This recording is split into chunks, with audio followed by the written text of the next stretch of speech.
కళ్యాణలక్ష్మి షాదీ ముబారక్ చెక్కుల పంపిణీ హనుమకొండ జిల్లా ఎల్కతుర్తి మండల కేంద్రంలోని రైతు వేదికలో వివిధ గ్రామాలకు చెందిన 91 మంది లబ్ధిదారులకు కళ్యాణలక్ష్మి షాదీ ముబారక్ చెక్కులను అందజేశారు.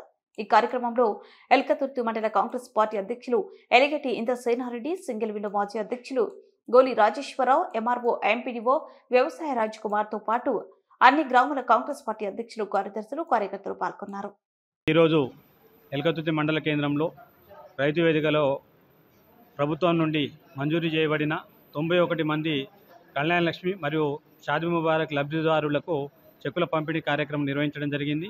వారు కూడా ఈరోజు చెక్కుల పంపిణీ చేయడం జరిగింది.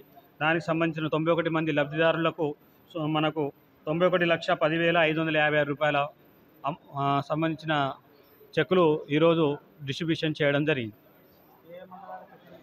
ఇది ఓన్లీ ఎల్కతుర్తి మండల కేంద్రం మండలం సంబంధించిన 13 రెవెన్యూ గ్రామాలు ఉన్నాయి.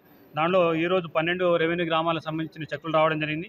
బావుపేట నుండి 8, దామెర 10, దండేపల్లి 13, ఎల్కతుర్తి 15, గోపాల్పూరు 7, జీలుగుల 12, కేశవాపూర్ 10, పోతుల నడుమ 3, పెంచికల్పేట 3, సూరారం 7, తిమ్మాపూర్ 2, అదేవిధంగా వీరనారాయణపూర్ నుండి ఒకరికి మొత్తంగాను 91 మందికి ఈరోజు పంపిణీ